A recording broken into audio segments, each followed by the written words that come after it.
ஆன்மீக சொந்தங்கள் அனைவருக்கும் இனிய வணக்கங்கள். நம்ம இன்னைக்கு பார்க்கக்கூடிய ஆன்மீக பதிவு, இந்த உலகத்தில் பிறந்த அனைவருக்கும் சொந்த வீடு கட்டணும், சொந்த வீடு வாங்கணும் அப்படிங்கிற ஆசை இருக்கும்.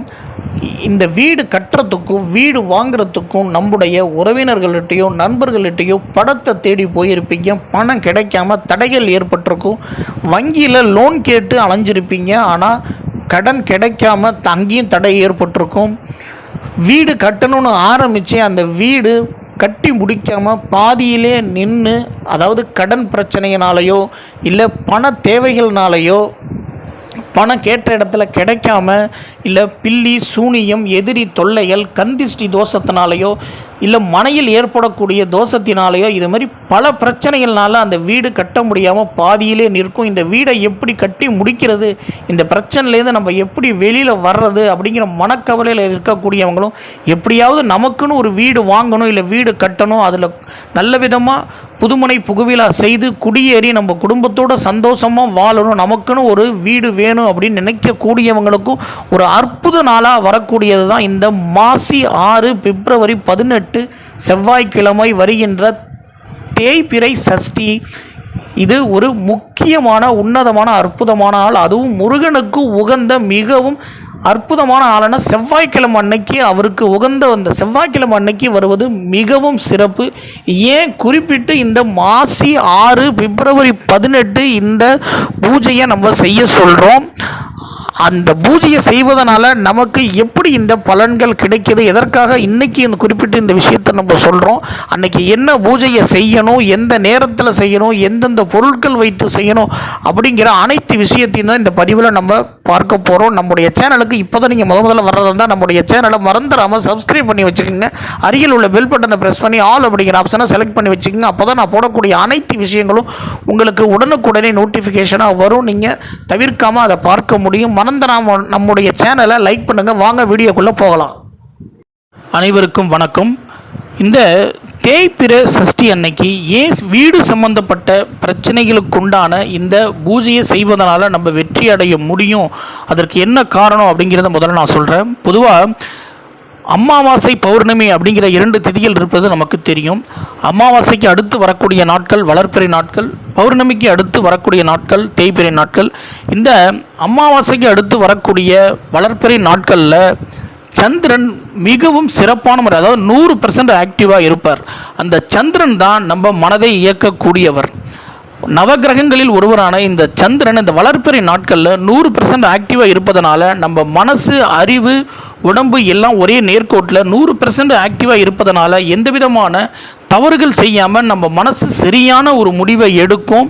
மன அழுத்தங்கள் எதுவும் இல்லாமல் அந்த காரியத்தை சிறப்பான முறையில் செய்வோம். அப்படிங்கிறதுக்காகத்தான் நம்முடைய முன்னோர்கள் சுப நிகழ்வுகளான திருமணம், காதுகுத்து, வளைகாப்பு, புதுமனை புகுவிழா இது போன்ற சுப நிகழ்வுகளை வளர்பிறை நாட்களில் செய்தாங்க.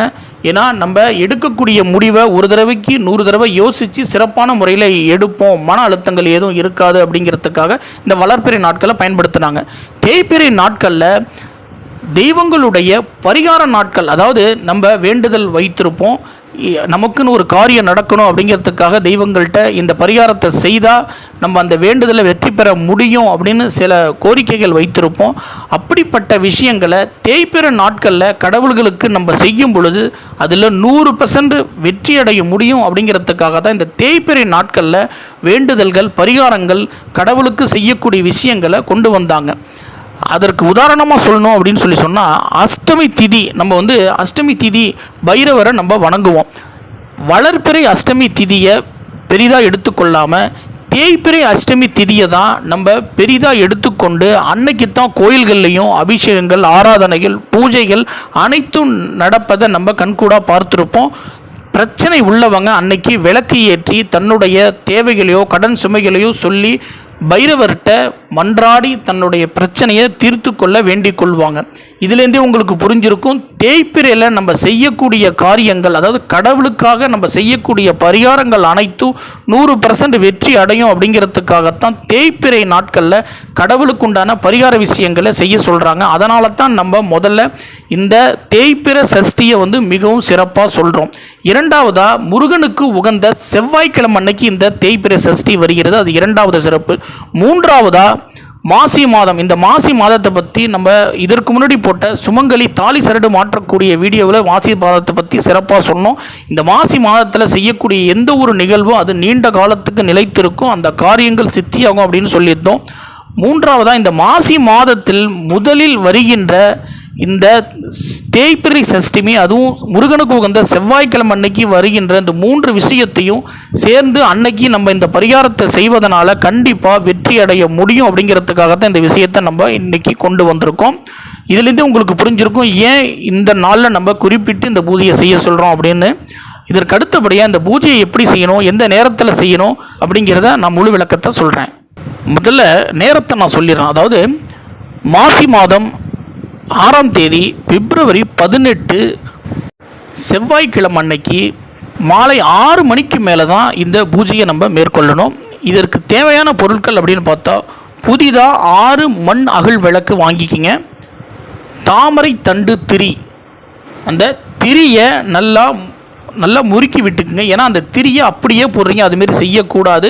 அந்த திரியை நல்லா ஒரு 2 திரியை 3 திரியை சேர்த்து நல்லா முறுக்கி அதற்கப்புறம் அந்த திரியை போட்டு அதில் பசுனை ஊற்றணும். இதற்கு முன்னாடி நீங்கள் செய்ய வேண்டியது, இந்த திரியில் கஸ்தூரி மஞ்சள், கடையில் கேட்டிங்கன்னா கஸ்தூரி மஞ்சள் தூள் கிடைக்கும். அந்த கஸ்தூரி மஞ்சள் தூளை வாங்கி நெய்யில் அந்த கஸ்தூரி மஞ்சள் தூளை போட்டு அந்த தாமரை தண்டு திரியை அதில் உள்ள நனைச்சி நல்லா முறுக்கி விடுங்க.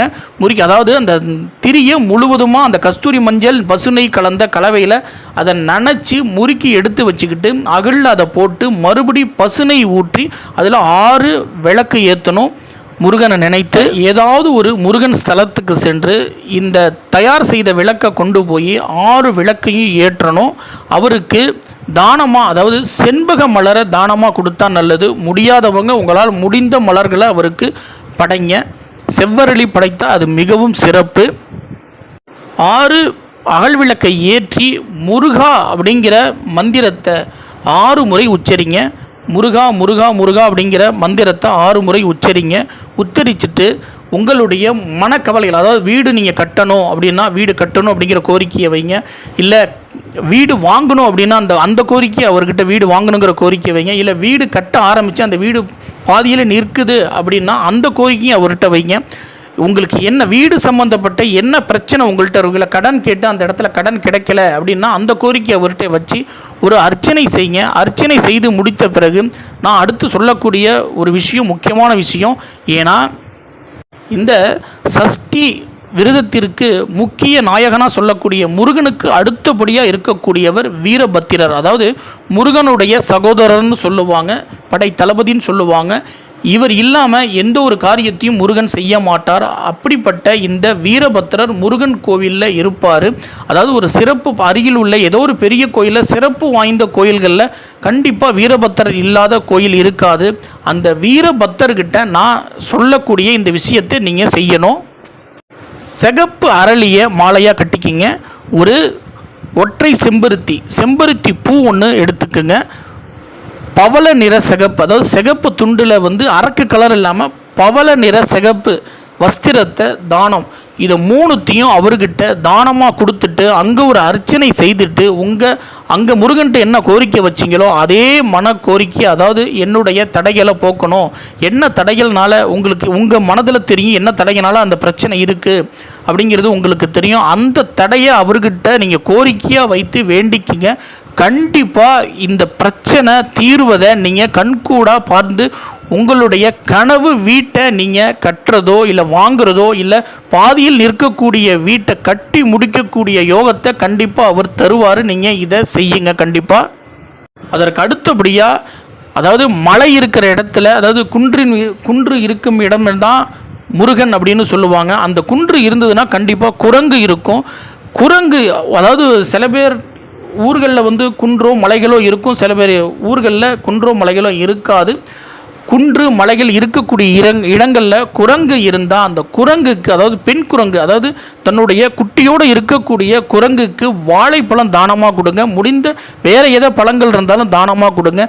இது போன்று நீங்கள் செய்வதனால கண்டிப்பாக நீங்கள் அந்த காரியத்தை சக்ஸஸ் அடைவதை யாராலையும் தடுக்கவே முடியாது. எப்பேற்பட்ட தடைகள் இருந்தாலும், எதிரிகள் பிரச்சனைகள் இருந்தாலும், பண தேவைகள் இருந்தாலும், பண கஷ்டங்கள் இருந்தாலும், வீடு சம்பந்தப்பட்ட அனைத்து காரியமும் கண்டிப்பாக தடைகளை உடைத்து வெற்றி அடைய முடியும் அப்படின்னு சாஸ்திரங்களில் சொல்லப்பட்டிருக்கு.